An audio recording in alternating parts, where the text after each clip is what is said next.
But I hated how that was received for everyone. That sucks. Well, it was made into something. It was just made into something that was so crazy and ridiculous that just didn't have to be. Meghan Markle and Prince Harry lied. Not for the first time, but this time publicly. In terms of Kris Jenner's 70th birthday party, that revelation just out from the new episode of the Kardashians podcast. In this town, you can't just rewrite history when somebody else kept the receipts. And this time, Meghan Markle stepped right into a room packed with people who document everything for a living. When you try to control the narrative in a world basically built by the Kardashians, you don't get pity. You get clocked. This didn't blow up with some huge headline or messy court paper leak. No, it unraveled quietly, almost politely, and that made the whole thing feel even colder. One minute, Meghan and Harry were posing at Jeff Bezos' place, smiling at Kris Jenner's birthday bash like they had finally slipped into the real inner circle. The next minute, those photos disappeared, scrubbed clean, like the whole night was some bad dream they wanted wiped off the timeline. That's when the cleanup started. First came the talk about consent issues, then came the emotional pivot. Suddenly the focus shifted to Remembrance Day, like a perfectly timed moral cover. The message was clear. They weren't partying, they were being respectful. But the internet does not play fair when the details are sitting in plain sight. It doesn't just remember, it zooms in. While Meghan's side seemed busy shaping the explanation, one small detail was still sitting right there on Prince Harry's jacket. And once people spotted it, the whole version of events started falling apart fast. But the sharpest embarrassment didn't come from random online critics or the British tabloids. It came from Kim and Khloe. They didn't make it dramatic. They didn't sound mad. They didn't even look pressed. They were just bored, and somehow that made it hit harder. With a few casual lines, Kim and Khloe quietly cut through the official story like it was nothing. And when the most media-trained family on the planet doesn't bother covering for you, that's not confusion. That's a message. Because this wasn't really just about deleted photos. It was about who controls the spotlight now. And what happened next made that painfully clear. On the surface, the night looked innocent. Big party, famous faces, expensive smiles. But look a little closer, and the whole scene tells a different story. Kris Jenner's house is not just some house. It's a social checkpoint. People don't just wander in there by accident, and they definitely don't pose for photos unless they want to be seen. This is a party at Jeff Bezos' $70 million house. If you've ever been to one of these big celebrity parties at someone's home, it's not the Oscars, it's not the Emmys, this is a private house. Just to get up that driveway, you need to be approved. Mom and Meghan have been friends for some years now, and they have a really sweet relationship. We took a photo, and then I think we were all going through them. We're all communicating about like what we're gonna post. We're never ones to post without permission. We are like, it's not who we are. We're very respectful. Yeah. Bigger thing is that they were seriously busted lying about saying they filled out some form, which they didn't. There was no form. They discussed the photos. They had regret. Her birthday isn't just cake and candles. Every face in that room carries status, connections, and quiet power. So, when Meghan and Harry stepped into that space, the cameras weren't only catching smiles, they were catching intent. This was supposed to look like Hollywood approval, served clean on a silver platter. For someone who has spent years saying the media gets her wrong, walking into a room full of reality stars, brand builders, and image experts was a loud choice. You don't go to an event like that and pretend you don't know the game. You don't pose next to the Kardashians and then act shocked when the photos exist. At first it looked smooth, relaxed bodies, easy smiles, no panic. It looked like they belonged, or at least like they were paying a very high social price to look that way. Then the photos went public. Not hidden, not whispered, posted, tagged, and sent straight into the Hollywood machine. For a quick second, it worked. But in Hollywood, cool only lasts as long as it benefits somebody. And the clock was already ticking. The second those images disappeared, a whole new storyline rushed in to fill the empty space. Suddenly, this was not a party anymore. It became a matter of principle. According to the Sussex side, the photos should never have been posted. No approval, no consent. They claimed some form was ignored, the kind of official-sounding excuse people are supposed to hear, nod at, and stop questioning. Then came the emotional layer. The timing, they said, was wrong. Remembrance Day was close. The message was sharp. They were not partying. They were being respectful. It was a slick pivot, but Hollywood explanations do not get judged by feelings. They get judged by timing. And this one showed up way too late. If consent was really the main issue, the pushback would have come right away. Not after the internet had already zoomed in, clipped the photos, and picked the whole thing apart. The response felt polished, filtered, and way too rehearsed, like something pulled from an old crisis playbook. And when a story feels that cleaned up, people don't trust it more. They step back. The public was not asking for perfection. They just wanted the story to make sense. But the more the explanations came, the more attention landed on the parts that did not line up. Once people stopped focusing on the emotion and started watching the timeline, the whole thing began to wobble.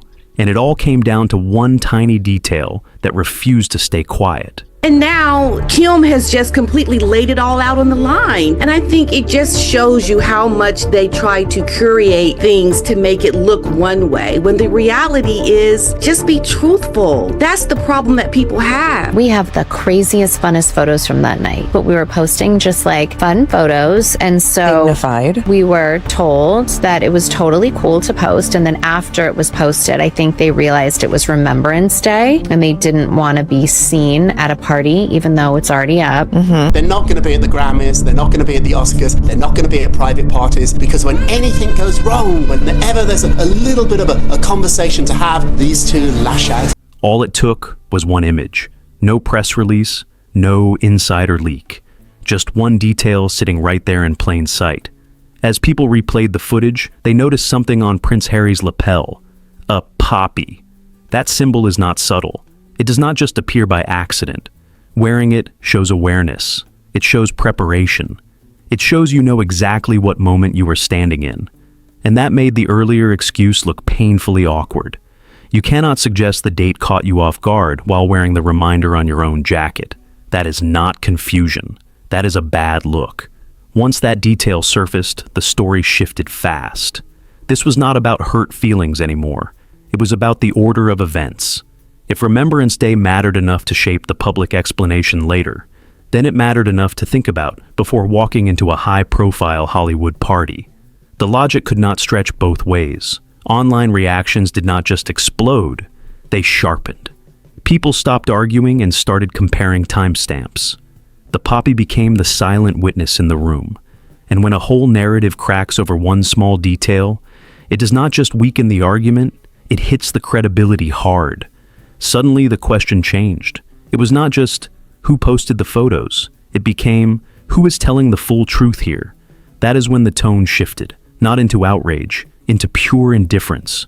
When Kim and Khloe finally addressed it, they did not sound shaken. They sounded almost amused by the mess. Calm, casual, totally unbothered. With a few simple comments, they pulled the story apart piece by piece. No consent forms, they said. No big misunderstanding. Approval was given. According to their side, the photos were not sneaky. They were agreed upon, and instead of throwing every image online, they claimed they picked the most respectful ones, the dignified ones. That word, dignified, landed like a quiet slap. It politely suggested there may have been other photos the public never saw. And just like that, the deletion did not look like Kardashian damage control anymore. It started looking like they had done Meghan a favor. Then came the part that made insiders raise their eyebrows. Kim allegedly floated away to turn the awkward moment into a joke, maybe even a playful Skims tie-in. A wink at the camera, a street-smart move to cool the room down fast. But that offer was reportedly declined, and honestly, that refusal said a lot. Right before that, there was another public moment too. A red carpet, a charity event.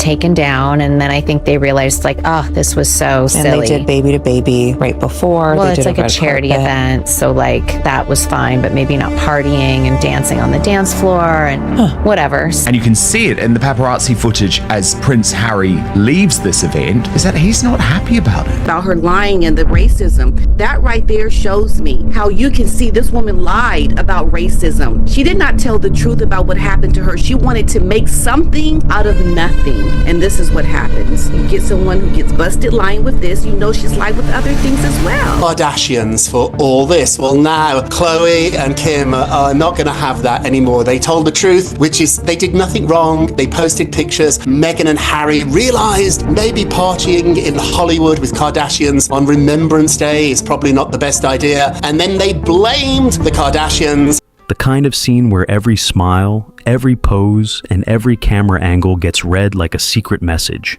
And in that world, humor is currency. Control does not come from locking everything down. It comes from leaning in and playing the game smart.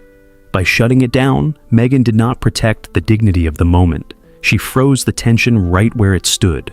And when the Kardashians moved on without cleaning it up for her, the message was loud without being said out loud. They were not protecting her story. They were protecting theirs.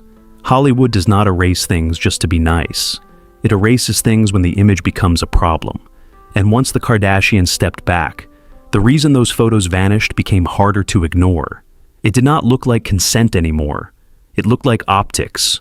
Brutal, cold, unforgiving optics. Industry whispers started circling fast. Meghan's appearance was called off-brand, tired, and too glossy under the wrong lights.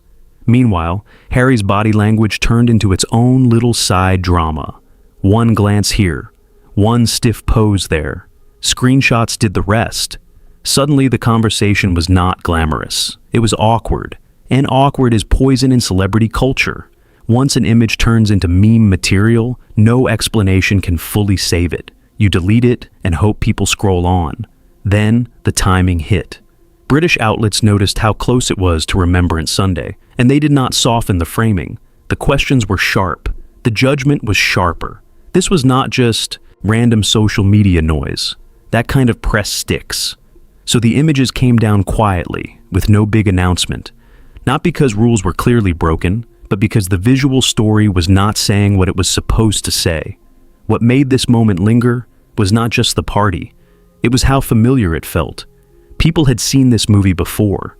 A carefully shaped story starts strong, then begins to crack once everyone zooms in. Old interviews, past clips, and earlier statements started getting pulled back into the conversation. Things that once slipped by without much challenge were suddenly being watched with a much colder eye. Patience is thinner now. When explanations keep stacking up, trust starts leaking out. That is where the pattern talk took over. One incident might be brushed off as a misunderstanding, but when moments pile up, people start seeing a rhythm: bold claim, emotional framing, pushback, partial walk back, silence. And the internet remembers patterns like a street camera on every corner. What changed this time was the setting. This was not a hostile media outlet. This was Hollywood, where reputations are built on reliability, not sympathy. People there are not moved by how hurt someone feels. They care whether that person is easy to work with, easy to read, and worth the trouble. That is why this did not spark huge outrage. It sparked caution, the quiet kind, the kind that moves through private texts and closed-door talks. They are spitting facts. They are telling the truth. And this really matters, because if you cannot trust what Harry and Meghan say about a goddamn birthday party and a picture approval form, then how can you trust what they say about racism within the royal family? I was like, we should do a full Skims campaign. Take the photo, even just us, like I'll shoot you at mom, post it and then delete it like 30 minutes later. And then I say, oh, sorry, I didn't have permission to post those photos for the campaign. You should do that. That's what I was like, that would have hit so funny. Once that shift happens, a narrative starts losing power. Credibility is not always taken away in public. Sometimes it is withdrawn quietly. And that is the dangerous part. Because when people stop reacting, it does not mean they believe you. Sometimes it means they are done listening. That is where the misread became painfully simple. Maybe the thinking was, Get close to Kris Jenner and you get protection. But the Kardashians do not run on loyalty. They run on leverage. Kris Jenner is not just a gatekeeper. She is a strategist. She watches how people move when things go sideways. And when that night started creating friction instead of value, the calculation changed. Kim and Khloe did not rush in to rescue the situation. They let it sit. Because in their world, messy honesty often beats polished spin. If something feels forced, they do not keep buffing it until it shines. They step away. That is the part Meghan seemed to misread. Hollywood today is not impressed by titles. It is impressed by fluency, knowing when to laugh at yourself, knowing when to lean into the mess, knowing when to turn an awkward moment into content. The Kardashians built an empire by surviving awkward scenes. They do not hide every stumble. They package it, sell it, and move on. Meghan tried to freeze the narrative, and it only made the moment heavier. This was not a loud rejection. It was worse. It was quiet deprioritization. And in a city powered by relevance, nothing hits harder than being moved out of focus. While Hollywood was recalibrating, a different response was reportedly forming across the Atlantic. This one was not about podcasts or deleted posts. It was about preparation. Reports claimed Prince William had brought in a top-tier crisis PR specialist, not just to fight one headline, but to prepare for what could come next. That move says plenty. You do not bring in that kind of expertise unless you expect turbulence. This was not really about one party. It was about future flashpoints, big public moments like the Invictus Games, where optics can matter just as much as intention. And that contrast made the whole thing quietly brutal. While one side seemed busy explaining a deleted Instagram post, the other appeared to be building long-term containment walls. No statements, no big emotions, no messy public fight. And so with this clip, you very much see Kim and Khloe massively throw Meghan Markle, quite rightly, under the bus. But it's done in a very, very clever way, because how Kim and Khloe are talking, when you transcribe it, it looks perfectly nice, perfectly pleasant. But it's more the eye rolls. It's the, well, you know, we're respectful, we're this, we're that. They are master manipulators. So she turned up at Kris Jenner's 70th birthday party. A lot of people were confused why they were there. And then lots of photographs were taken. There was no NDAs. Just structure. And that is exactly how institutions protect themselves. They do not chase every rumor. They do not argue with every storyline. They prepare for consequences before the storm even hits. And the message underneath was not hard to read. If Harry plans to step back into UK public life in any form, the room for chaos is gone. The patience for drama has run out. This was not punishment. It was precaution. When even family starts planning around you instead of with you, that says everything. The issue is no longer what you might say next. It is how much damage control others feel they need to build before you even show up. So, when you step back, this is not really about a birthday party anymore. It becomes a turning point. Two very different worlds crashed into each other. One world runs on, controlling the story. The other runs on receipts, timing, quiet moves, and knowing when to stay silent. The real takeaway is not just embarrassment, it is exposure. Exposure of how power works now, who gets protected, who gets pushed back, and how fast the whole vibe changes when credibility starts slipping. If this story felt familiar, that is not by accident. It fits a pattern viewers have been clocking for years. Moments where access suddenly fades, invitations stop coming, smiles get colder, doors close without anyone making a scene. And if you want to see how often those moments played out in real time, check out the video linked on your screen right now. We break down several situations where doors visibly closed, body language shifted, and exits were not as smooth as they were meant to look. Some moments are subtle. One is honestly hard to watch. Because in this era, image is not controlled by what someone says afterward. It is decided by what people see in the moment. This is Star Spotlight. Stay sharp, stay curious, and I'll see you in the next one.